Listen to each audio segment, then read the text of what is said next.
그리스도 예수 안에 있는 생명의 성령의 법이 죄와 사망의 법에서 너를 뭐하였다고요? 해방하였대요. 8월 15일 이제 조금 있으면 이제 우리가 해방에 대한 나와 있는 광복절이 다가오는데, 우리가 해방되었다는 것은 참으로 귀한 것 같아요. 여러분들이 어떤 일제 치하에 있거나 공산주의 치하에 있었던 자들이 해방되었을 때 그 기쁨을 직접 경험해 보신 분은 느끼는 것처럼, 우리가 죄에 있다가 이제는 해방이 되었다는 것은 얼마나 큰 은혜고 복인지 알 수가 없습니다. 여러분들 2020년도 남은 하반기 동안에도 늘 죄의 모습이 아니라 늘 의의 모습으로 죄에게 해방되는 저와 여러분 되시기를 또한 간절히 축원합니다. 우리가 지금 복음에 대한 설교를 계속 나누고 있는데요, 여러분 오늘은 제2원리 두 번째 시간입니다. 여러분 제1원리가 혹시 뭐였는지 기억이 나시나요? 복음이 무엇인가에 대한 제1원리 조금 가물가물해질 수도 있죠. 그래서 다시 한번, 말씀은 항상 교육이고 교육은 항상 반복입니다. 다시 한번 우리 1월리부터 자막을 보시면서 한번 같이 한번 읽어보고 말씀을 받도록 하겠습니다. 시작. 하나님은 당신을 사랑하시며 당신을 위한 놀라운 계획을 가지고 계십니다. 이게 첫 번째 원리였어요. 첫 번째 원리가 복음이 뭐냐? 복음에 대해 여러분들이 지금 하반기 계속 배울 텐데, 복음은 하나님이 여러분들을 사랑하신대요. 하나님 여러분들을 위한 놀라운 계획을 가지고 있대요. 도둑이 오는 것은 도둑질하고 죽이고 멸망시키려는 것 뿐이지만, 내가 온 것은 양으로 생명을 얻게 하고 더 풍성히 얻게 하는 것이다 라고 요한복음 10장 10절에 말씀하고 있어요. 그런데 이제 문제는, 하나님의 사랑과 하나님의 계획을 우리가 알고 있음에도 불구하고 우리는 뭐에 빠져 있어요? 죄에 빠져 있다는 게 제2원리였어요. 자, 두 번째 원리 다시 한번 자막을 보시면서 같이 한번 읽어보도록 하겠습니다. 시작. 당신은 죄에 빠져 하나님으로부터 떠나 있습니다. 이게 여러분들 제2원리고, 지난주에 우리가 첫 번째 이 죄에 대한 문제에 대한 말씀을 나누었어요. 정리를 하자면 이 내용입니다. 여러분 모두는 다 죄인이었어요. 로마서 3장 23절에 모든 사람이 죄를 범하였으니, 다시 말하면 우리 모두는 다 죄인이었다는 거예요. 그런데 죄를 지으면 어디를 가느냐? 아시다시피 어디 가게 돼요? 지옥에 가야 돼요. 여러분 지옥 가고 싶으신 분은 아무도 없을 거예요. 근데 우리가 누구를 믿음으로? 예수 그리스도를 믿음으로, 우리가 예수 그리스도의 보혈을 믿음으로 우리는 이제 뭐가 되었다? 의인이 되었다는 게 첫 번째 원리였어요. 자, 여러분들이 이제 그렇다면 항상 의인으로서의 삶을 살아야 됨에도 불구하고, 오늘 본문은 뭐라고 말씀하고 있냐면 15절 말씀에 이런 말씀을 주고 있어요. 그런즉 어찌하리요? 우리가 법 아래 있지 아니하고 은혜 아래 있으니, 다시 말하면 이제는 우리가 죄인의 모습이 아니라 의인의 삶을 살게 되었는데, 죄를 지으리요? 그런데 그럴 수 없느니라. 이제는 우리가 의인이 되었기 때문에 죄를 지을 수가 있느냐라고 하는데, 그럴 수 없다는 거예요. 자, 그럼 여러분들에게 한번 질문 한번 해볼까요? 여러분 지난주에 여러분들은 이제 죄를 지을 수 있습니까? 이제는 죄를 지을 수가 없습니다. 왜? 나는 이제 뭐가 되었으니까? 의인이 되었기 때문에 나는 이제 죄를 지을 수가 없는 의인으로서의 삶을 살았습니다 라고 여러분 당당하게 말할 수 있는 분이 있을까요? 성경은 분명히 우리에게 우리는 죄인이었지만 예수 그리스도를 믿음으로 의인이 되었다라고 우리는 고백을 하고 있음에도 불구하고, 우리가 항상 은혜 아래에 살고 있느냐라는 거예요. 우리가 항상 죄를 안 짓고 살 수 있느냐는 얘기예요. 여러분 거기에 대해서 여러분들은 간단하게, 저는 죄를 짓지 않았습니다. 저는 어떤 경우도 저는 의롭게 살았습니다. 죄를 안 짓고 살았습니다라고 여러분들이 말할 수 있는 분이 과연 있느냐라는 것입니다. 그러나 우리의 삶을 가만히 보면 또 우리는 의인이라고 얘기를 하면서도 우리는 항상 뭐를 짓고 살아요? 죄를 짓고 살잖아요. 그 여러분들 항상 우리가 의인이라고 얘기하면서도 우리는 죄를 짓지 않는 사람이 아니라 항상 죄를 짓고 산다는 거예요. 그래서 오늘 본문은 우리가 죄를 지을 수밖에 없는 우리 연약한 인생에 대해서 이제는 너희가 죄를 짓지 말고 살아야 되는 방법에 대해서 기록하고 있어요. 19절 말씀입니다. 너희 육신이 연약함으로 내가 사람의 예대로 말하느니 전에 너희가 너희 지체를 부정과 불법에 내주어 불법에 이른 것 같이 이제는 너희 지체를 누구에게 종으로 내주라고요? 의에게 종으로 내어주어 뭐 하면 이르라고요? 거룩하면 이르라는 거예요. 다시 말합니다. 여러분들이 죄인이라 이랬는데 의인이 되었어요. 근데 중요한 것은 의인이 되었음에도 불구하고 우리는 늘 죄를 짓고 살아간다는 거예요. 그 죄를 짓는 문제에 대해서 우리가 어떻게 하면 죄를 가급적 안 지을 수가 있는지, 다시는 여러분들 죄의 종이 되지 않을 수 있는지에 대한 정확한 방법을 19절에 기록하고 있어요. 뭐라고 나와 있다고 맨 후반절에 보면은요, 이제는 너희 지체를 의에게 종으로 내주어 뭐하며 이르라고요? 거룩하며 이르라는 거예요. 여러분들이 거룩한 삶을 살게 되면 여러분들은 이제는 죄의 모습이 아니라 의의 모습으로 살아갈 수가 있다는 거예요. 제가 여러분들에게 아주 쉬운 어떤 이 얘기를 한번 한 적이 있는데 여러분들이 아마 기억을 하실런지 모르겠어요. 거룩함에 대한 굉장히 쉬우면서도 간략한 예화였는데 제가 여러분들의 마음 가운데는 항상 2마리의 늑대가 살고 있다라고 얘기를 드렸어요. 혹시 기억이 나시는 분이 계실런지 모르겠어요. 우리 마음에는요 2마리의 늑대가 살고 있어요. 에잉? 목사님 제 마음에는 그런 건 안 사는데요. 그렇게 얘기하면 못했지만 예화입니다. 여러분 마음속에는 늘 2마리의 늑대가 살고 있는데 한 마리는 흰색 늑대고 한 마리는 검은색 늑대가 살고 있다는 거예요. 자, 여러분들 2마리의 늑대가 항상 여러분들 마음 가운데 싸우고 있는데 어떤 늑대가 과연 여러분들에서 2마리 마음 가운데 있는 늑대가 누가 이길 것인가에 대한 제가 질문을 한 적이 있어요. 혹시 기억나시는 분 계신가요? 2마리 늑대가 여러분 있는데 누가 이긴다고 그랬어요?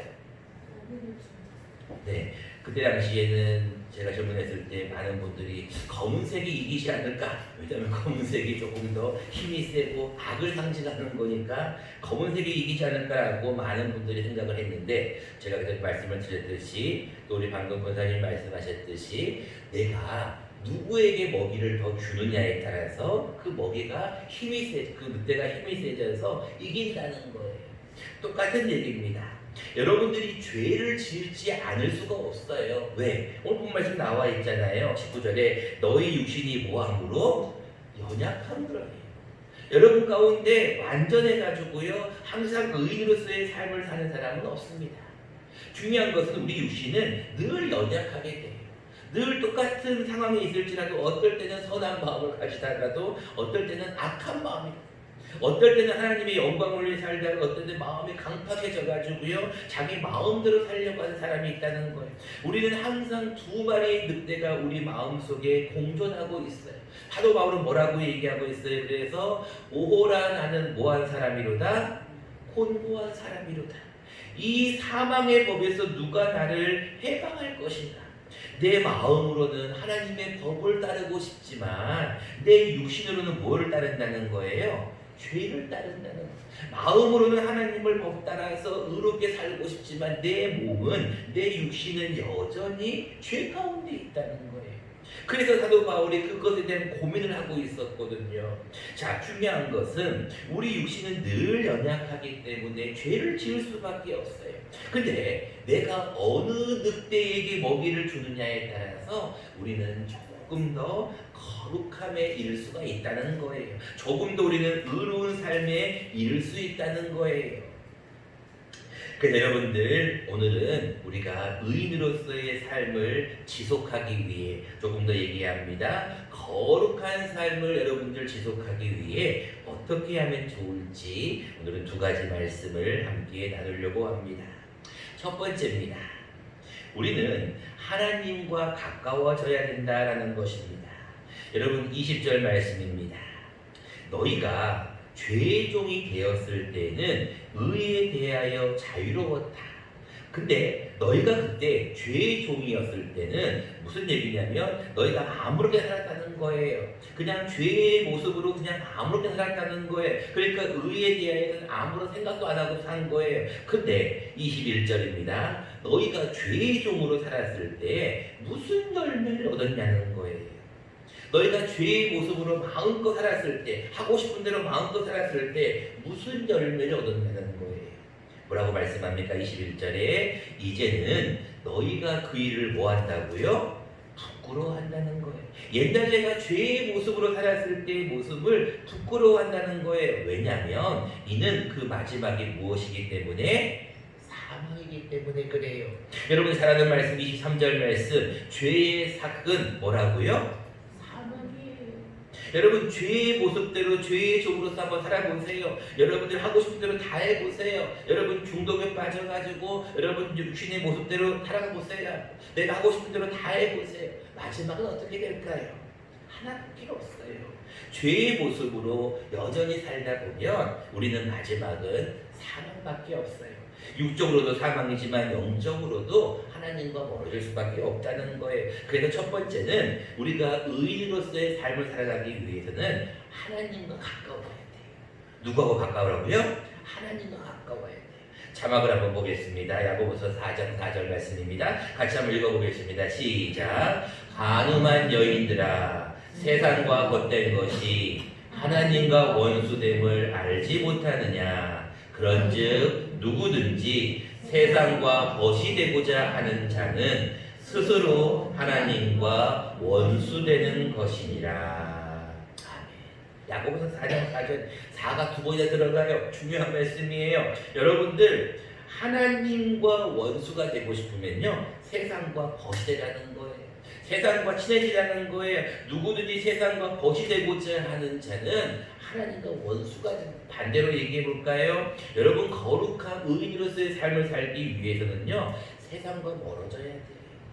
세상과 짝하면 안 돼요. 세상이 좋아하는 게 뭐예요? 육신의 정욕이잖아요. 안목의 정욕이잖아요. 이생의 자랑이잖아요. 여러분 그런 거 쫓아보세요. 마지막이 어떻게 될까요? 다 마찬가지. 여러분 넓은 길로 너무 가려고 하지 마세요. 넓은 길로 가면 그 길이 넓어서 많은 사람이 가는 것 같지만 마지막은 사망이에요. 그래서 여러분들 하나님 뭐라고 말씀하냐면 세상과 좀 멀어져요. 세상과 좀 원수가 되라는 거예요. 그리고 하나님과 좀 가까이 있어야 여러분들이 하나님 앞에 의로운 삶을 살 수가 있는 거예요.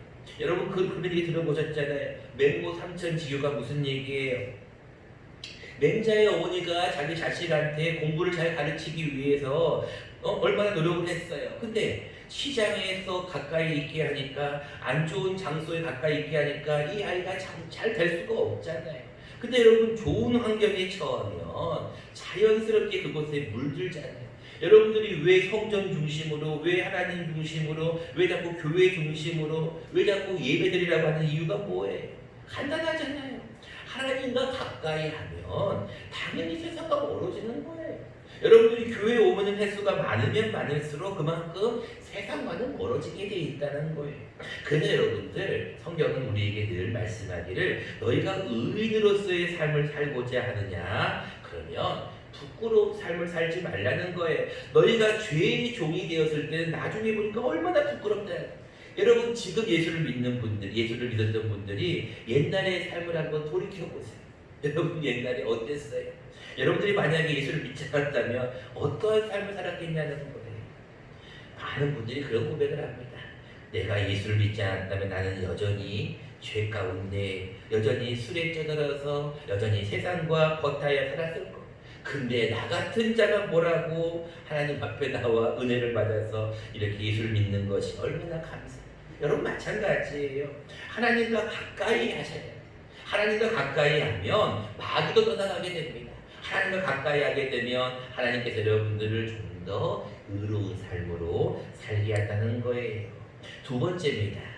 우리가 좀 더 의인으로서의 삶을 살기 위해서는요, 우리는 우리의 몸을 의의 경기로 드려야 됩니다. 13절 말씀입니다. 또한 너희 지체를 불의의 무기로 죄에게 내주지 말고 오직 너희 자신을 죽은 자 가운데서 다시 살아난 자 같이 하나님께 드리며 너희 지체를 의의 무기로 누구에게 드리라고요? 하나님께. 이게 뭔 얘기예요? 여러분 특별히 본문은 너희 지체를이에요. 너희 몸을이라는 거예요. 여러분들 방금 제가 하나님과 가까이 하라 했잖아요. 근데 가까이 하는 방법을 얘기하는 거예요. 그게 무엇이냐면 우리의 몸이에요. 우리의 몸을 다른 곳에 있게 하지 아니하고 하나님께 드리라는 거예요. 그러니까 여러분들 하나님의 영광을 위해서 자꾸 하나님께 봉사하고요, 충성하고요, 주님 앞에 자꾸 나와서 여러분들 많은 걸 드리면은 하나님이 여러분들을 의로운 모습으로 살게 해주신다는 거예요. 그런데 여러분 가만히 생각해 보세요.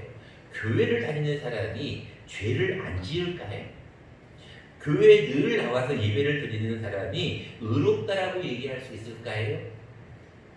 거기에 대해서 성경은 명확하게 얘기를 합니다. 우리가 하나님 앞에 죄와는 계속해서 싸워야 한다. 아무리 여러분들 교회에 나왔어요, 성전에 나와서 예배 잘 드리고요, 봉사한다고 해서 그 사람이 죄를 안 짓는 거냐? 아니라는 거예요. 그래서 우리는 끊임없이 우리 몸을, 우리 지체를 하나님께 드리라는 거는 죄와 싸우라는 거예요. 근데 싸울 때 우리가 늘 하는 얘기가 뭐냐면 여기 본문 말씀에도 나와 있습니다. 6장 1절에 이런 말씀을 하고 있어요. 그런즉 우리가 무슨 말을 하리요? 은혜를 더하게 하려고 죄에 거하게. 여러분 믿음의 사람들이 예수를 믿는다고 하면서 예수를 믿으면서도 봉사하면서도 하나님의 영광을 위해 살면서도 죄를 짓는다는 거예요. 그래서 성경은 거기에 대한 명확한 얘기를 하고 있는데 너희 몸을 하나님께 드린다는 것은 조금 싸우기는 싸워야 되는데 그냥 대충 싸워서는 안 된다는 거예요. 한 발은 교회, 한 발은 세상. 예배 나올 때는 의롭게 거룩한 것처럼 보이다가 세상에 나가면 또 똑같은 모습으로 살지 말라는 거예요. 그래서 히브리서는 뭐라고 얘기하고 있는지 앞에 자막을 보면서 짧은 말씀입니다. 같이 한번 읽어보겠습니다. 시작. 너희가 죄와 싸우되 아직 피 흘리기까지는 대항하지 아니하고. 여러분 이게 무슨 말이에요? 우리가 하나님 앞에 의의 병기로 우리 지체를 하나님께 드린다는 것은 죄와 싸우는 게 그냥 대충 싸우는 게 아니에요. 여러분들 하나님 앞에 나아간다는 거는요, 투쟁이에요. 투쟁. 두 마리 늑대가 싸우고 있는 거예요. 우리 몸은 늘 싸우고 있어요. 내가 하나님 앞에 가까이 갈 것인가, 아니면 죄에 가까이 갈 것인가. 여러분 이 갈림길에 여러분들이 항상 서 있다는 거예요. 그런데 성경은 우리 지체를 조금 죄와 좀 싸우라는 거예요. 근데 어떻게 싸우라고요? 뭐 하기까지? 피 흘리기까지. 좀 부단히 싸우라는 거예요. 여러분들의 정과 욕심을 십자가에 못 박지 않으면 우리는 여전히 하나님을 믿는다고 하면서도 죄 가운데 있어요. 그래서 조금은 힘들지만 내가 죄에 대해서 굉장히 싸워야 돼요. 민감해야 돼요. 그리고 나서 죄에 대한 문제는 하나님 앞에 간절하게 기도하고 부딪혀야 돼요. 마지막으로 마태복음 12장 말씀만 하고 말씀을 맺고자 합니다. 마태복음 12장에는 이런 얘기가 나옵니다. 여러분들 나중에 집에 가셔서 한번 읽어보십시오. 43절부터 45절 말씀인데 어떤 한 사람이 더러운 귀신이 들었습니다. 예수님께서 더러운 귀신을 내쫓으셨어요. 근데 이 더러운 귀신이 거기서 딱 나온 다음에 그 사람 몸에서 나온 다음에 어디를 다녔냐면 물 없는 곳으로 막 다녀요. 왜? 귀신도 쉬어야 되니까. 쉴 곳을 막 찾으러 다녀요. 물 없는 곳으로. 근데 막 다니는데 쉴 곳이 있어요? 없어요? 없었어요. 그래서 야 어디 가지? 하다가 귀신이 어디를 가냐면 내가 나왔던 그 내 집, 원래 그 사람에게로 내가 한번 들어가 보리라 라고 돌아갑니다. 그랬더니 그 집이 그 사람 몸이 어떻게 되었느냐? 성경에 보니까 비어있대요. 그리고 뭐가 됐냐면 청소가 되어 있대요. 그리고 수리가 되었다라고 성경이 기록하고 있어요. 뭔 얘기입니까? 여러분들이 죄인이었어요. 근데 예수 그리스도를 믿게 되면 여러분들이 의인이 되어버렸어요. 여러분들 몸은 이미 비어졌고요. 여러분 몸은 청소가 되었어요. 이제 여러분들이 죄인이 아니야. 여러분 수리까지 되었어. 근데 비고 청소되고 수리된 그 사람 몸에 어떻게 되냐면 그때보다 더 악한 귀신 7이 들어가게 돼요. 그리고 더 심하게 되었다고, 형편이 더 심하게 되었다고 기록이 되어 있어요. 무슨 얘기인지 아십니까? 여러분들이 의인이 되었습니다. 할렐루야. 나는 죄인이었다가 의인이 되었습니다. 좋습니다. 할렐루야. 나는 이제 천국 갑니다. 이것으로 여러분들이 만족하면 안 된다는 거예요. 여러분, 죄의 문제는요, 우리가 죽을 때까지 짊어지고 가야 될 문제예요. 여러분들이 하나님 앞에 의인이 되었어요. 감사할 일이죠. 그러나 의인이 되었다는 그 자체만으로 좋아할 일이 아니에요. 왜? 우리는 여전히 죄를 짓기 때문에 그렇습니다. 우리 여전히 육신이 연약하기 때문에 그래요. 그 여러분들, 항상 성경은 우리에게 의인답게 살라는 거예요. 거룩한 모습으로 살라는 거예요. 그 방법을 오늘은 2가지를 말씀했던 거예요. 그것이 뭐예요? 하나님과 가까이 하라는 거예요. 그리고 또 한 가지는 뭐예요? 여러분, 몸을 죄와 싸우라는 거예요. 가급적 죄에 대해 어떤 생각도 하지 마시고, 죄에 대한 환경도 가지 마시고, 죄에 대해서 여러분들이 어떠한 것도 생각하지 않도록 싸우시라는 거예요. 그래야만 우리가 하나님 앞에 더 가까이 갈 수 있는 의인으로서의 삶을 살 수 있다는 것입니다. 여러분, 이 한 주간 살아가실 때 내가 조금은, 정말로 조금은 죄에 대해서 싸우셔야 돼요. 내가 의인이 되었으니까 이제는 아무 문제 없을까 아니라 또 죄의 문제에 대해서 싸우셔야 돼요. 내가 또 죄를 지었네요. 어떻게 할까? 하나님, 또 어떻게 할까? 다음 주에 그 방법을 좀 더 이어서 말씀을 드리겠습니다. 중요한 것은 여러분들 의인으로서의 삶이라고 만족하지 마십시오. 그렇게 해서 자랑하지 마십시오. 중요한 것은 여러분들이 또 죄를 지을 수밖에 없는 연약함을 가지고 있다는 걸 인정하시고, 이 한 주간은 조금 더 하나님 앞에 거룩한 삶을 살아가는, 의의 모습을 살아가는 저와 여러분 되시기를 간절히 축원합니다. 고맙고 감사하신 주님, 참으로